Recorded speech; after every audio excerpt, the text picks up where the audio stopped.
孙子突然发疯派我去上海出差，我今天上班路上就被突然通知赶往机场，你小心点儿。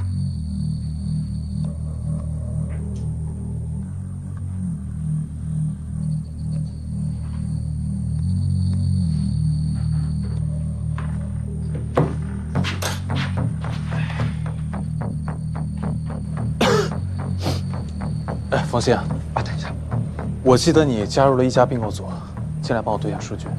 高总，实在不好意思，客户来电话了，实在没有时间，要不您找找别人。放弃吧，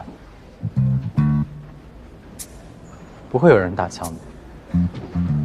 什么意思啊？现在经济这么不景气，大家也都要吃饭呀。当然是擦亮眼睛，站好位置了。别以为升了胡总就可以嚣张。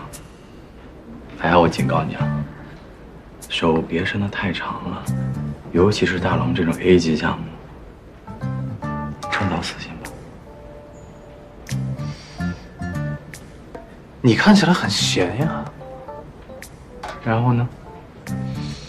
去文艺室打印50份，送我办公室里。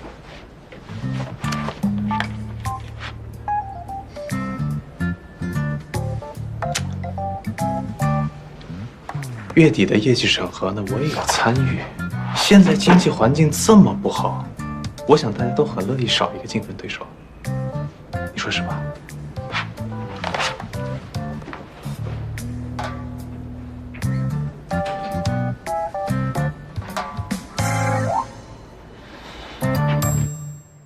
高副总，找我什么指示啊？我这次来是有些问题，特地来请教孙总的。你说，我尽量回答。我就想问问，公司里还有谁我能用？高副总什么意思？投资部我都转一圈了，一个肯跟我干活的人都没有，就连苏源都被临时外派了。或许刚巧大家都比较忙吧。对了，高副总，你来的正好。一家的总结我看过了，做得不错，剩下的细枝末节交给其他人收尾就好。那我要干什么？高山啊，你来摩天的时间不长，公司的业务你还不太了解。既然做到了 MD， 就要了解到方方面面。相信这些会帮你理清未来的方向。虽然都是一些小型的投资创业项目，但也是总部派下来的硬性任务，大家手上都忙不开，也只能拜托你先过目筛选。毕竟高副总能力突出，慧眼如炬，交给你我更放心。明天下班之前挑出有潜力的，没有问题吧？当然，我的能力，孙总最了解了。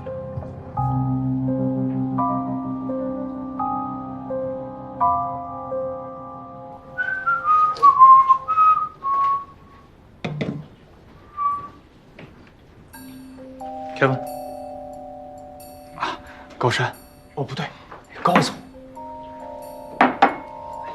我们不是不想帮你，但孙离这个人你知道的，小肚鸡肠。像我们这些以前在万总手底下做事的人，那难免要小心谨慎。就这还每天被人找麻烦呢。我理解。哎，对了，差点忘了，祝你高升啊！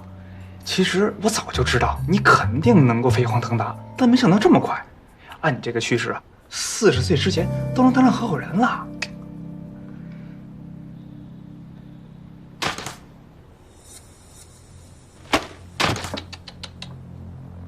冯鑫就更惨了，就前些日子，你和苏源去那个一家的时候，哎呦，冯鑫拼了命的表现，做得还不错，谁知道他触碰到了杜飞的利益，哎，被狠狠的坑了一把。不仅被臭骂了一顿，说不定啊，今年公司年底的淘汰名额还扣到他的头上呢。哎，惨呐！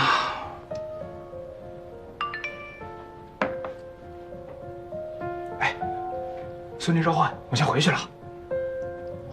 对了，这杯十全大补养气去黄茶是我的独家配方，不传男不传女，就传你一个人。